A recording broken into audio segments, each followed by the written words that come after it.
Thank you for viewing the reInvent session on detecting machine learning model drift in production. My name is Sirisha Mopala, and I am a Principal Solutions Architect at AWS. I work with multiple customers across various business verticals on their AI ML workloads. Today, we will start our session with a quick introduction of Amazon SageMaker and a short discussion on why it is important to monitor machine learning models in production. Then I will briefly introduce model monitoring capability of Amazon SageMaker. Then we'll look into the end-to-end model deployment and monitoring flow.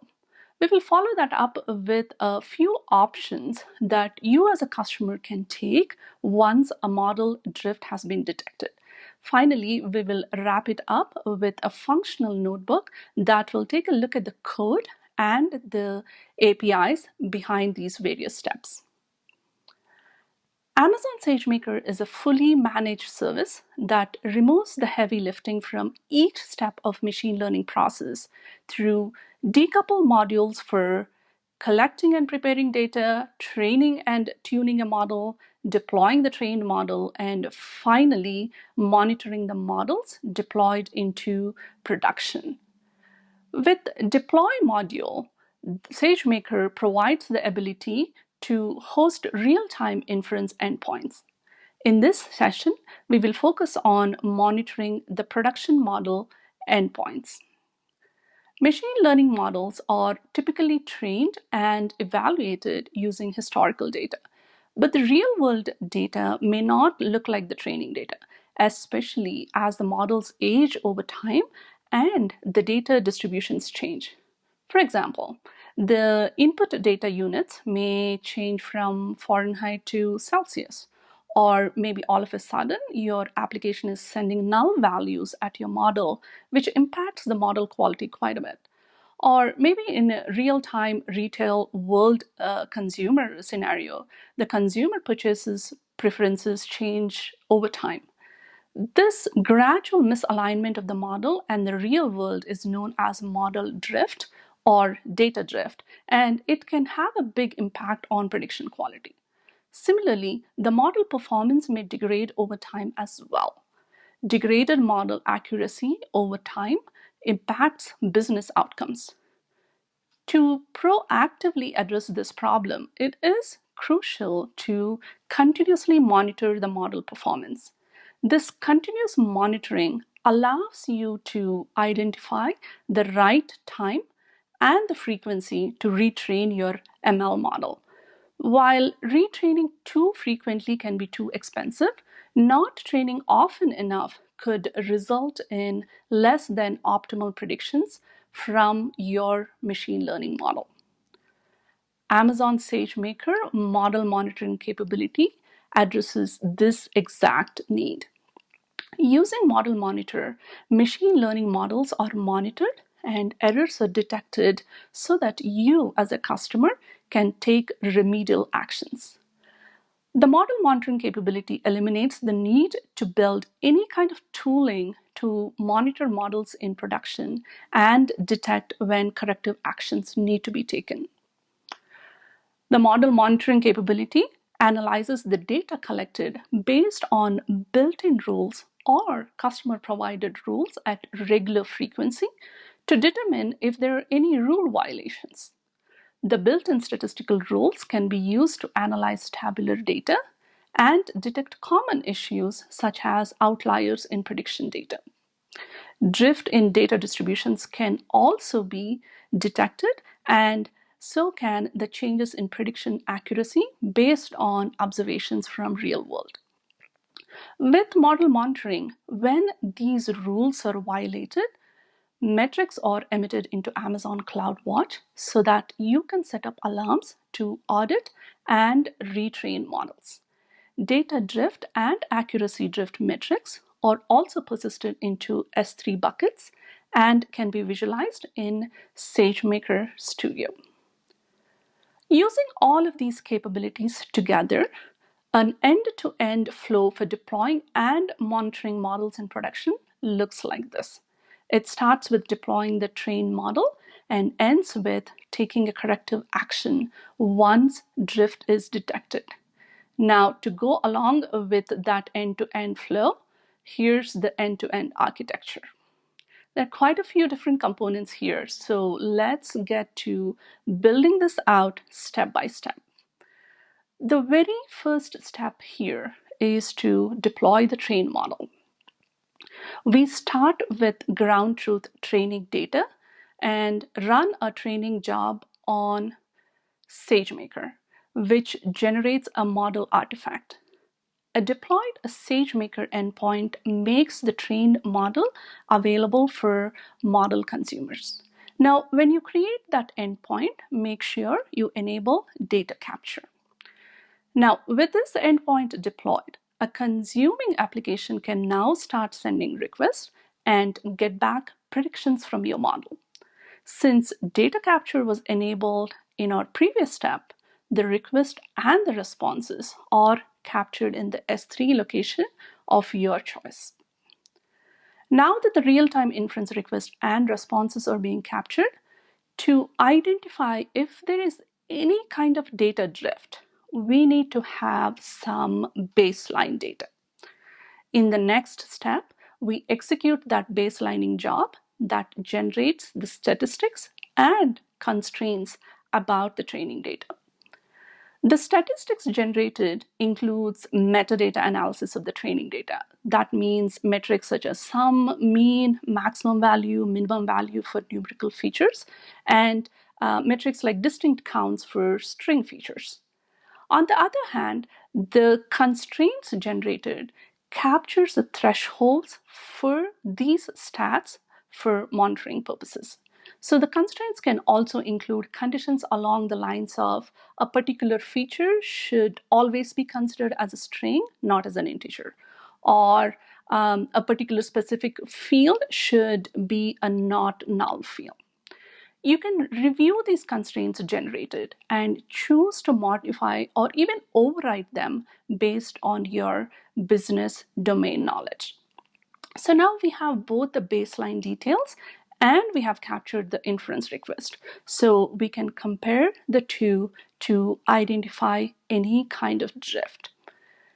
In this step, you will create a data drift monitoring job that SageMaker will periodically run on your behalf at the schedule that you select.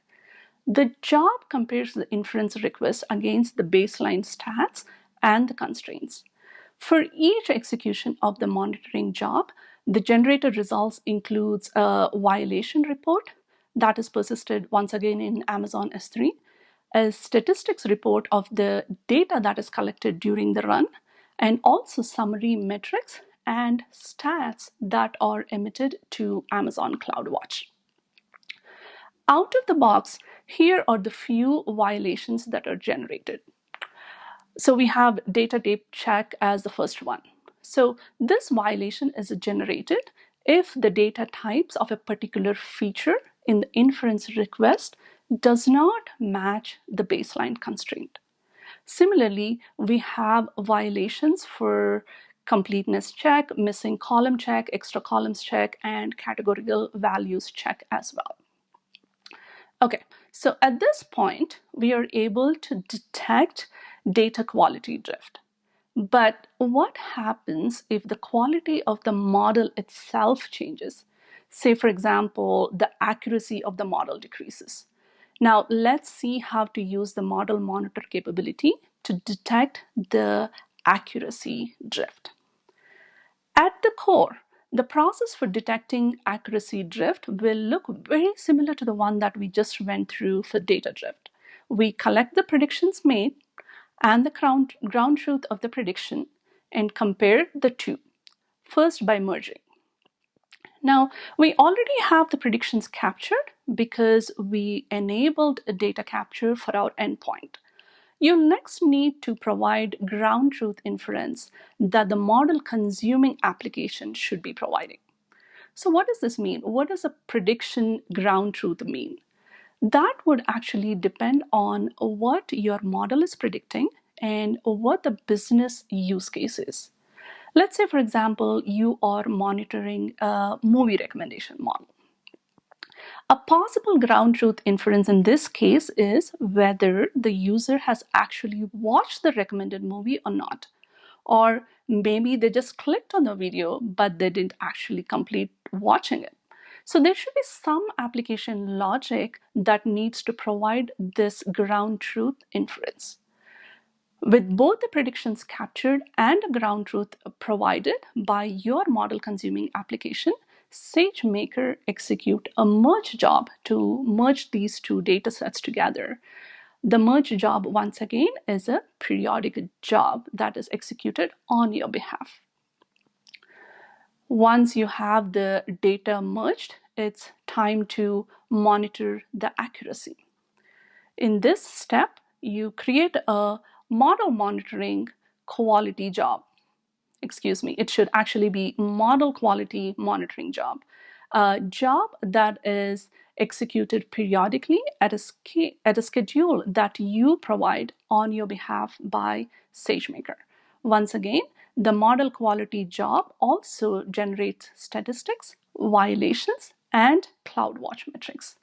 The metrics that are generated by the two monitoring jobs can actually be visualized in SageMaker Studio as well.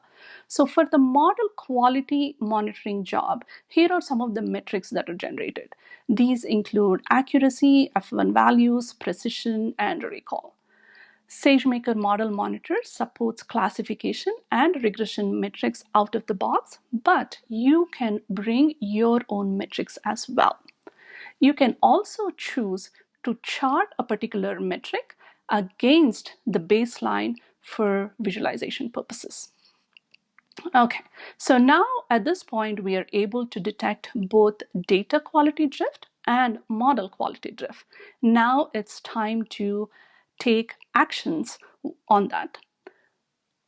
Both the data drift and the model quality monitoring jobs emit CloudWatch metrics, as I mentioned before. The data drift monitoring job emits CloudWatch metrics such as maximum, minimum, average values for numerical features, along with completeness and drift metrics for both numerical and string features. You can create CloudWatch alerts for these metrics based on threshold values, and if those thresholds are violated, CloudWatch alerts will be raised. Once that alert is generated, you can decide on what actions you want to take on these alerts. Maybe one of the possible actions there would be to re-trigger training. Similarly, model quality monitoring job also generates CloudWatch metrics. So here you can see accuracy, F1, recall, and you'll see stats of maximum values, minimum values, count, and average for these various metrics. So once we have those metrics, you can take actions like updating the model, updating your training data, and retraining and updating the model itself. Now, if you choose to retrain the model, now you're completing that loop. So you go back all the way to the ground truth training data and start training your model one more time. This is the end-to-end flow for deploying the monitor ML models in production. We started with deploying the trained model and ended with reacting to the model drift detection. While this flow showcased both data drift and accuracy drift, you can actually choose to do one or the other. For example, after deploying the model in production, you can choose to monitor the accuracy drift and completely act on it. Similarly, after deploying the model in production, you can monitor and detect and act on data drift, completely bypassing the accuracy drift. In fact, this is exactly what we're going to see in our demo next with the help of a particular use case. So let's jump into the demo. In this demo, I will walk through a Jupyter notebook that demonstrates how to host trained machine learning models on Amazon SageMaker and capture inference requests and results, how to use SageMaker Model Monitor to analyze the training dataset to generate baseline statistics and constraints about the training data, and finally, how to use SageMaker model monitoring capability to monitor a live endpoint for violations against the baseline constraints to identify the data quality drift and react to it. In the interest of time, the notebook has already been executed. We will examine the various API calls used and the results of the execution. The use case used in this demo is an XGBoost based movie recommendation model. In section 1, we deal with a few steps to set everything up. We will import all the necessary libraries, specify the AWS related region and role variables, as well as define several other variables that we're going to use throughout the notebook here.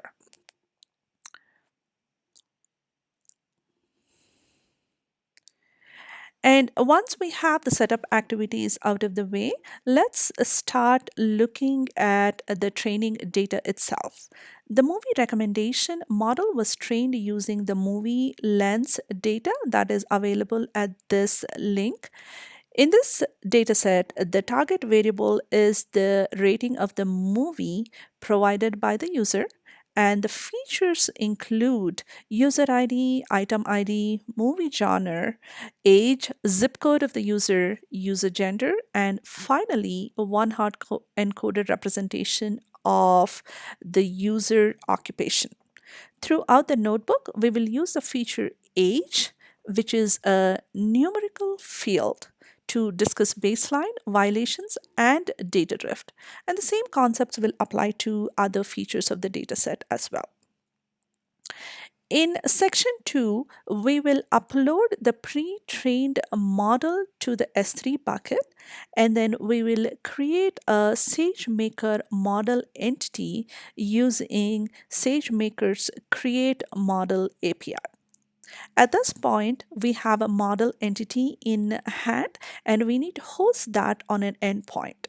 So to do that, we will first specify the data capture configuration where you specify this enable capture to, to true, and you specify whether you want to capture both the input data and the output data or just one of those, and where you want to persist the data capture in your S3 location. So right here, using this destination S3 URI path, you specify and you have complete control over that S3 location, which means that this will allow you to version this data and secure it with IAM policies and encryption according to your needs.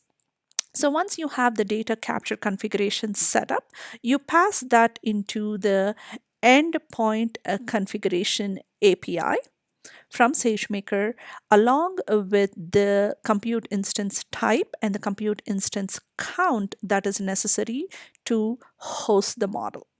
So at the end of this step, you have an endpoint configuration ready. And using that endpoint configuration, in the next step here, you actually create an endpoint using the create endpoint API. So this is basically hosting the model on the compute instance that you have specified with data capture enabled. As you can see, this takes a few minutes to complete. In my experimentation, it took about 7 minutes for that to complete. At the end of the 7 minutes, what you have is a real-time inference endpoint that is ready to take inference request. So in section 3, we are going to hit that endpoint with data and start capturing the input data as well as the results.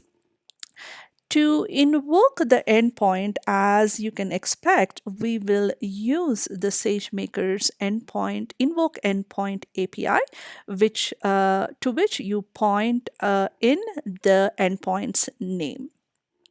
Now, using that approach, here we have recommendations for a couple of users that we got back from the deployed endpoint. Now, since the endpoint already has the data capture enabled and we started sending requests to the endpoint, we should start seeing the data capture files in the S3 location. So when you list out the objects in the S3 location that you previously specified, you will start seeing these JSON files which have that data captured. So once we have the list, let's actually go look at one of the single file that has been captured. So that's what we are doing in this cell where we are just printing out the S3 object body. So here you can see that all the data that is captured is in JSON line formatted file. And for each inference request made against the real-time endpoint, a single line is captured. If you dive into the contents of the single JSON line, you will see that we are capturing the endpoint input, the endpoint output, as well as event metadata. And let's go dive a little bit into the endpoint data input that is captured in this file.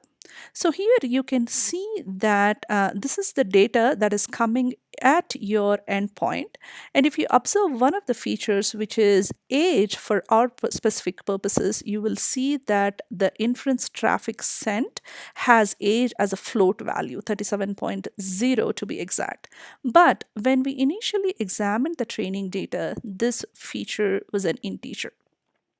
So while the deployed model provided prediction even with this kind of inconsistency, it is good to understand how your inference traffic is deviating from the training baseline.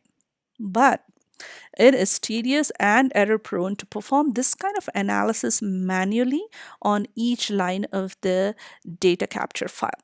So in section 4, we're going to automate this process using SageMaker processing job.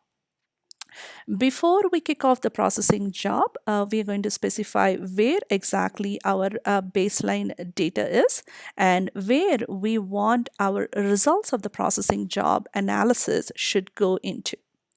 So we specify those values and then we kick off the processing job in this particular cell here.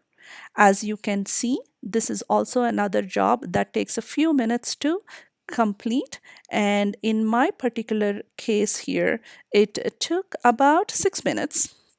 And at the end of which I have two different files, constraints.json and statistics.json. So let's explore what's in the generated statistics file here. In this file, for numerical features like rating, item ID, and user ID, the processing job calculates stats like sum, mean, standard deviation, minimum, and maximum values, along with identifying any kind of missing values. Similarly, for numerical type of features like zip code, we will see a similar thing, but in addition, we will see the distinct count for that particular feature. All right, that's about stats. Now, additional to the stats, we also had a constraints file in our in our results folder. So let's go look at what's in this constraints.json. So here you can see that for several features like user ID, item ID, movie genre, your particular feature cannot be non-negative, right? And also you'll see that features like zip code right here, it needs to be a string value, not a numerical value. And if you actually print out the contents of the constraints file, like I'm doing in this cell here, towards the end of this constraints file, you have this monitoring config section that defines the threshold values for various constraints. And if these threshold values are violated, that means we are observing data drift. So that's what the threshold values are used for to detect drift. Now, this constraint file generated is just a suggestion by SageMaker processing job. You can choose to override it either at the field level or at the file level based on your business domain knowledge. All right, in section 5, we're going to take this a little bit forward and then configure a continuous monitoring and analyze the results to actually do the data drift. So we start by creating the monitoring schedule right here. And once that is scheduled, we will start generating some inference traffic just in a infinite loop here. We are continuously hitting that endpoint. And we'll use the different APIs like describe, monitoring, schedule, list, monitoring executions to look at the status of various executions of this monitoring schedule. And this monitoring schedule is going to be executed periodically based on the period that you provided when you configured it.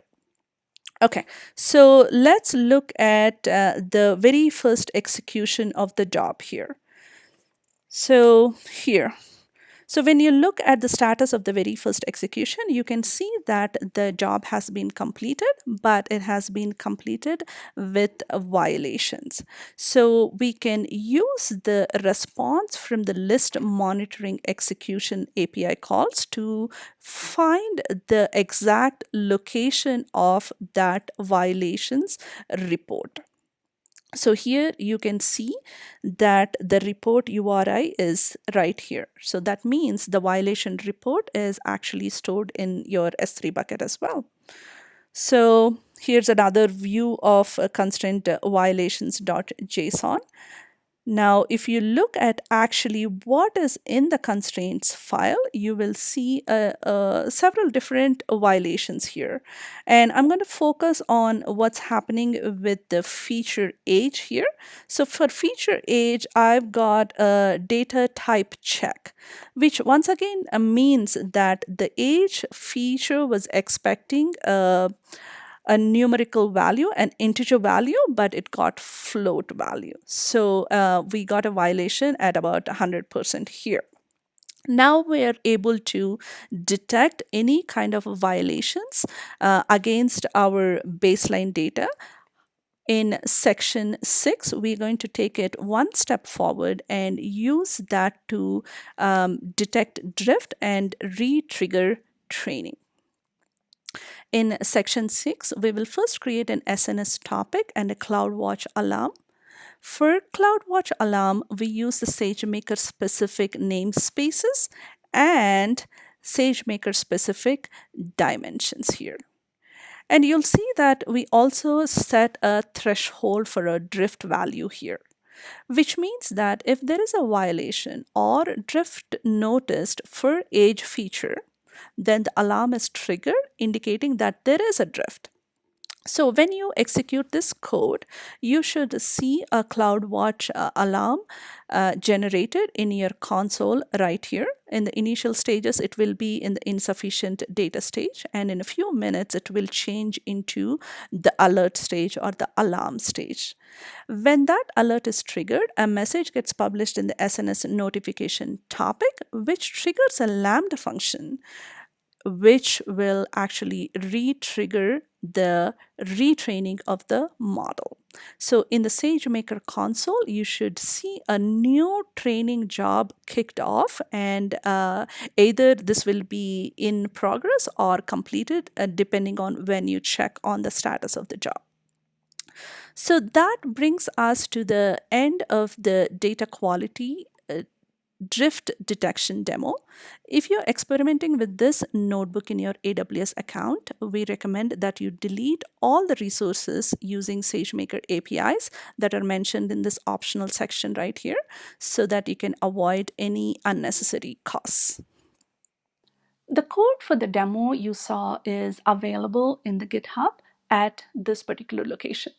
While the notebook just showed you how to monitor for data drift, you can easily extend it to include accuracy monitoring as well using the appropriate SageMaker APIs. That brings us to the end of the session. Thank you for taking the time to watch this session, and please remember to complete the session survey and leave us your feedback. Thank you.